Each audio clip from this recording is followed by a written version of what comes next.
नमस्कार sir, 91.2 FM Jhunjhunu की आवाज पर मैं श्रेया आपका बहुत बहुत स्वागत अभिनंदन करती हूँ।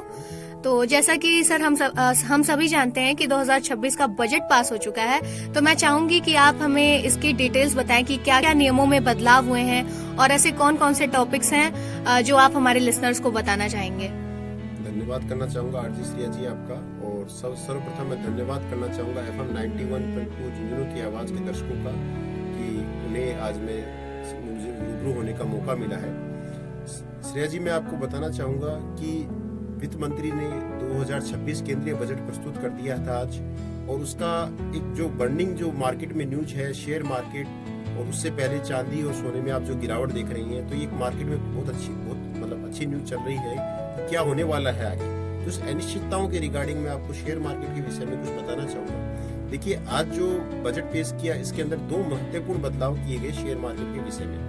एक सिक्योरिटी ट्रांजैक्शन टैक्स होता है जिसमें बदलाव किया गया, और दूसरा कंपनी द्वारा जब शेयर्स को बाईबैक किया जाता है तो उसकी टैक्स रेटों में और उसकी टैक्स इम्प्लीकेशन में बदलाव किया गया, जिसका असर आज शेयर मार्केट में देखने को मिला, और सोमवार को भी ये असर देखने को मिल सकता है। इसकी पूरी संभावनाएं हैं। तो हमें जो छोटे निवेशक है उनको भयभीत नहीं होना है, उनको पेशेंस के साथ शेयर मार्केट का काम करना है, और सरकार द्वारा उनके हित के लिए काम किया गया है, क्योंकि जी जो वायदा के कारोबार होते हैं उनसे उनको दूर रखने की हमेशा से सलाह देते आए हैं। सेबी द्वारा भी दी गई है, सरकार द्वारा भी दी गई है, लेकिन छोटे प्रॉफिट की तरफ कई बार छोटे निवेशक आकर्षित हो जाते हैं। तो ये महत्वपूर्ण बदलाव उस विषय को लेकर किया गया है। देखिए, सिक्योरिटी ट्रांजैक्शन टैक्स हर ट्रेडिंग पे लगने वाला टैक्स है, जिसे STT के शॉर्ट फॉर्म में हम STT के रूप में जान जाते हैं। सरकार ने F&O में सट्टेबाजी का जो काम करने के लिए जो F&O का होता है, जिसे हम नॉर्मल लैंग्वेज में सट्टेबाजी बोलते हैं, तो इसमें देखिए इक्विटी जो फीचर्स है उस पे STT ट्रांजैक्शन पहले 0.02% था, जिसे बढ़ाकर 0.05% कर दिया गया है। इसी प्रकार इक्विटी ऑप्शंस में जो STT था वो पहले 0.1% था, जिसे अब बढ़ाकर 0.15% कर दिया गया है। इसी प्रकार एक्सरसाइज ऑफ ऑप्शंस में भी पहले जो टैक्स 0.125% था उसे बढ़ाकर 0.15% कर दिया गया है। ये बदलाव के कारण जो शेयर मार्केट की जो ट्रांजैक्शन कॉस्ट थी, किसी भी परचेज और सेल पे जो कॉस्ट थी वो इंक्रीज हो गई है। तो इसका इफेक्ट क्या पड़ने वाला है? इसका इफेक्ट हो सकता है कि एक बार क्वांटिटी जो ट्रेडिंग हो रही थी उस क्वांटिटी स्लो हो सकती है, कम हो सकती है, और जो डिलीवरी के जो ट्रांजैक्शन थे उनमें कोई बदलाव नहीं किया गया है कि ज्यादातर डिलीवरी के ट्रांजैक्शन सिर्फ ट्रांजैक्शंस में माने जाते हैं। इसी प्रकार जो शेयर बाईबैक का जो मैंने स्टार्टिंग में चर्चा की थी, शेयर बाईबैक में भी जो बदलाव किया गया है, तो वो भी मैं आपको बताना चाहूंगा।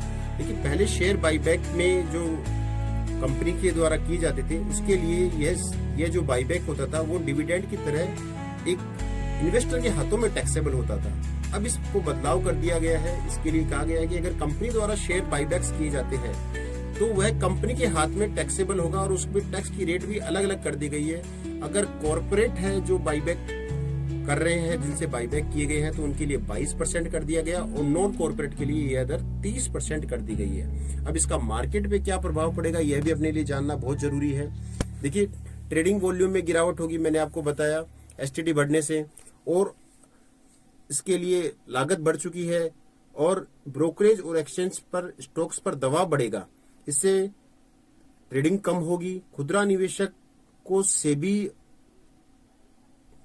द्वारा पहले भी कहा गया था कि आप वायदा कारोबार से दूर रहिए। सरकार भी बार बार ये वार्निंग देती जाती है। कोई भी कभी भी किसी भी चीज का एडवर्टाइजमेंट आता है तो हमेशा उसके साथ ये डिस्क्लेमर लिखा रहता है कि ये जोखिम से भरा निवेशक हो सकता है। सर, बिल्कुल। तो उस चीज के लिए ये कार्य किया गया था। तो अब जो निष्कर्ष निकलता है वो यही निकलता है, शॉर्ट टर्म में मार्केट में इसके कारण पैनिक होने और की कोई जरूरत नहीं है। उतार चढ़ाव आपको देखने को मिल सकता है। सोमवार के मार्केट में आपको निश्चित रूप से मेरा एक्सपेक्टेशन है कि मार्केट एक बार डाउन जाएगा, उतार चढ़ाव बना रहेगा, वोटिलिटी बनी रहेगी।